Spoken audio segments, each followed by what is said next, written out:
Okay, so picture this.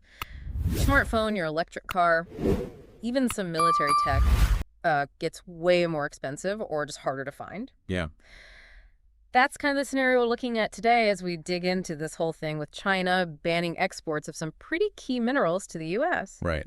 We've got a bunch of articles to help us figure this out, pieces from Fast Company, Bloomberg, the Hill UPI Barons, even a Reddit thread we can peek into. Oh, interesting.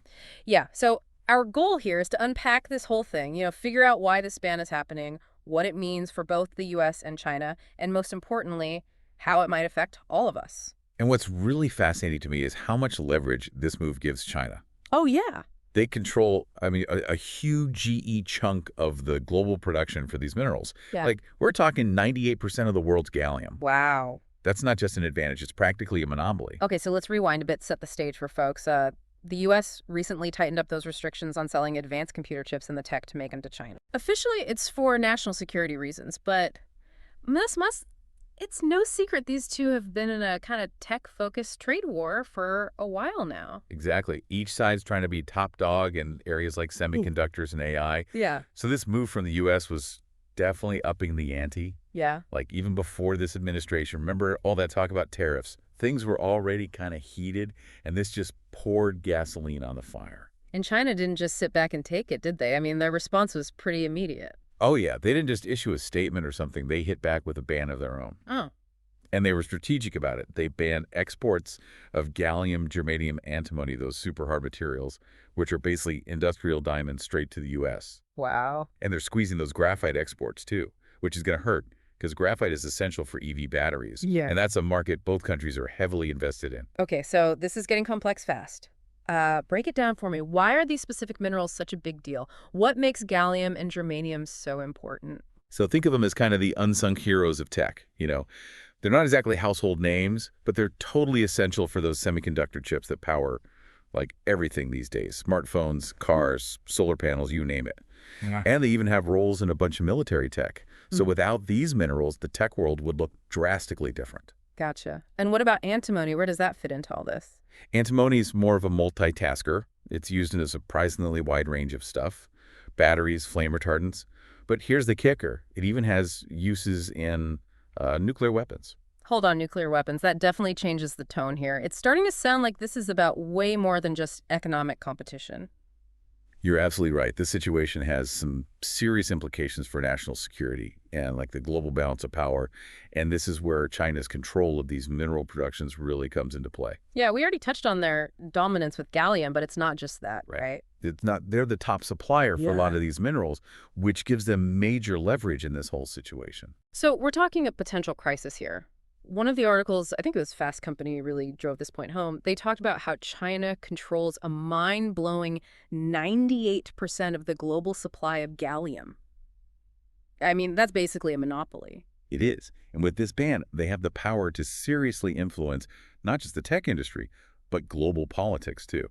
So does this mean we should all be bracing ourselves for, like, our phones and computers getting way more expensive? What about all the other industries that depend on these materials? Yeah, that's definitely a possibility. And it's not just about consumers paying more. Businesses that rely on these minerals for manufacturing, they could be in for a rough time too. Yikes. Imagine the impact on something like renewable energy, which depends so heavily on these materials. So it's not just prices going up, it's this ripple effect on global supply chains too, right? Exactly. Companies that were relying on China for these minerals are now scrambling to find other sources, which takes time and a lot of resources. And this disruption, it could shake up the global economy in ways we can't even predict yet. Yeah, even that Reddit thread we looked at, they were talking about some wild stuff, like these minerals suddenly popping up in unexpected places like Ukraine, which has its own whole set of geopolitical implications. Right. But before we go too far down that rabbit hole, how are people reacting to this ban? Are investors freaking out? Is the tech industry in full-on meltdown mode? Well, it's interesting. Barron's pointed out that some investors aren't panicking just yet. Oh. Yeah, because China actually put some initial restrictions in place last year, so companies had a bit of a heads up. Oh, okay. So they saw it coming a little bit. Yeah, but that definitely doesn't erase all the concerns. So some investors had a little warning, but this new ban really throws a wrench in the works. Yeah, it really does. It makes things a lot more uncertain, for sure. It does, and this is where it gets even more interesting. Some Chinese industry groups, as reported in The Hill, are basically pointing the finger right back at the U.S. Oh, really? Yeah, they're saying this whole trade war is America's fault, that it's an attack on fair competition, and that the U.S. is intentionally trying to, like, stifle China's economic growth and their tech progress. So it's a blame game, each side saying the other one started it and we're stuck in the middle. Yeah, it's a classic he said, she said situation, but the consequences are very real. This back and forth, this escalation, it's pushing the two countries further apart, and it's raising the possibility of what some analysts are calling a full-blown tech Cold War. That's a pretty scary thought, a world divided by technology. But let's bring this back to our listeners for a second. What does this all mean for them? How could this whole trade war over minerals actually affect their lives? It's easy to think of a trade war as something abstract, Yeah.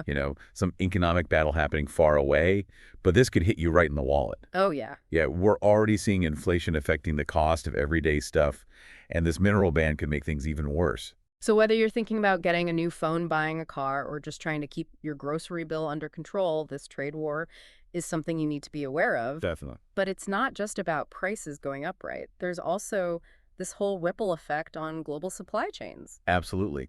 Companies that depended on China for these materials are now scrambling to find other sources. And that takes time and resources, and this disruption could ripple through the global economy in ways we can't even predict yet.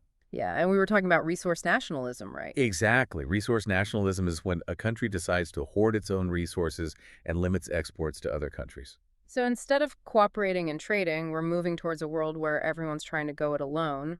What would that mean for the global economy? It's not a good sign. The global economy thrives on interconnectedness, free trade, the flow of goods and services. That's what allows businesses to grow and for innovation to spread. If countries start shutting each other out, it could lead to instability shortages and a slowdown in economic growth. It's like we're going back in time to like empires and walled-off kingdoms. Right. What about innovation? Don't we rely on global collaboration for technological progress? Absolutely. One of the reasons we've seen such incredible advances in tech is because countries have been sharing knowledge and resources. If we move towards everyone hoarding their own stuff, it could stifle innovation and slow down progress in areas like clean energy and healthcare. This is making it seem like we're all doomed to be caught in this geopolitical chess match. Is there anything we can do, or are we just along for the ride? We're not powerless.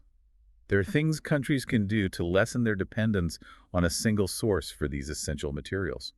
One option is investing in domestic mining and processing. That makes sense, but I'm already thinking about the environmental impact. Mining can be really destructive. We've seen it cause pollution, destroy forests, displace communities. You're right, it's not a simple solution. Any approach to mining would have to prioritize sustainability and protecting the environment. Another approach is to strengthen alliances with other countries that have access to these resources. So instead of putting all our eggs in one basket, we build relationships with partners who have different strengths and resources. Exactly. And there's another crucial aspect that often gets overlooked: recycling and reusing these materials. Oh, yeah. We need to get much better at recovering those valuable minerals from existing products to reduce our need for new mining. Right, it's that old reduce, reuse, recycle. But on a global scale, are there any signs that countries are starting to take this seriously? Absolutely. We're seeing a shift in thinking, particularly in the US and Europe. Governments are starting to recognize how important these minerals are, and they're putting resources into finding alternative sources and developing better processing methods. And it's not just governments, right? I've read about tech companies experimenting with using recycled materials in their products. That's a great sign.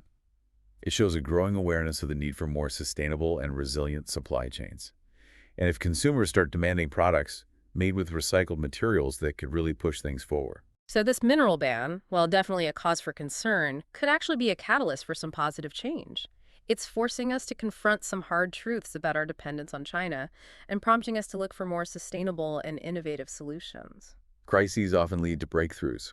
This situation is exposing the vulnerabilities of our current system and forcing us to think differently about how we manage and secure the resources we need for the future. So should we all be stocking up on gallium or investing in mining companies? What can the average person do to prepare for this potential shift? I wouldn't recommend hoarding gallium. It's not exactly a household staple. What you can do is stay informed about these issues and make conscious choices as a consumer.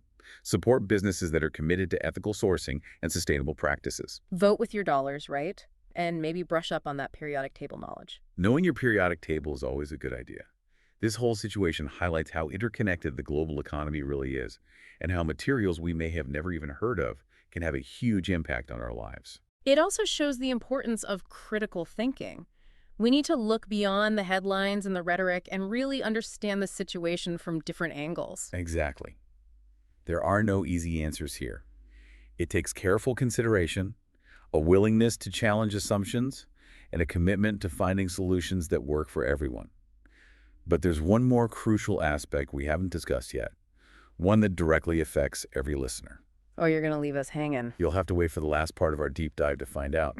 But I can assure you it's the most crucial piece of the puzzle. Okay, we're back, and I gotta know, what's this crucial piece of the puzzle you mentioned? You've got me really curious. It's actually pretty simple. We've talked about trade wars, critical minerals, national security, all this stuff.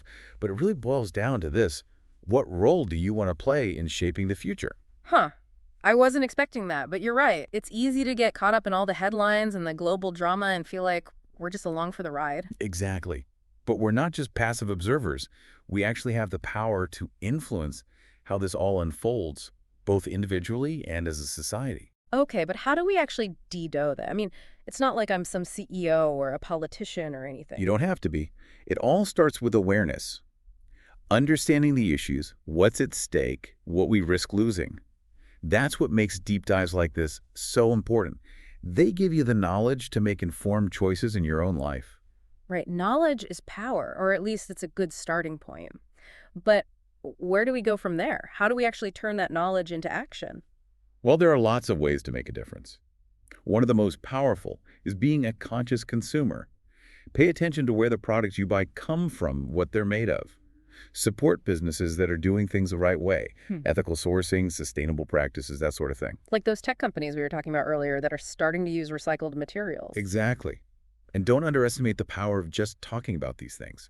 Share what you've learned with your friends and family. The more people who are aware and engaged, the more we can push businesses and governments to do the right thing. So spread the word, make some noise, I can do that. What about politically, though? Is there anything we can do to influence those policies around critical minerals and trade? Definitely. Stay informed about the candidates running for office. Find out where they stand on these issues. Let your elected officials know that this stuff matters to you. Support those organizations that are pushing for policies that promote responsible sourcing and more diverse supply chains. Be an active citizen. Don't just complain, actually get involved. I like that. And remember, change doesn't happen overnight. It's a long process. It takes effort and collective action. But every step we take, every conversation, every decision, it all adds up and moves us closer to a better future. So this mineral ban, while definitely a challenge, it could also be an opportunity, a chance to rethink our priorities, build a more resilient system. I think so. We're at a turning point. The choices we make now will affect things for generations to come. That's a lot to think about, but it's also kind of empowering. It reminds us that we're not just consumers. We have a role to play in shaping what comes next. And that's the message I really hope people take away from our deep dive. It's not just about the specifics of this trade war or these minerals. It's about understanding that you have agency. You can make a difference. That's a great note to end on. So to all our listeners out there, I hope this has not only informed you, but also inspired you to get involved. The future is in our hands. Let's make it a good one. Well said. And remember, there's always more to learn, more to talk about, more to DO. This conversation doesn't end here. Keep exploring, keep asking questions, and keep pushing for a better future. And with that, we'll wrap up this episode of The Deep Dive. Thanks for joining us, and we'll see you next time for another deep dive into something that matters.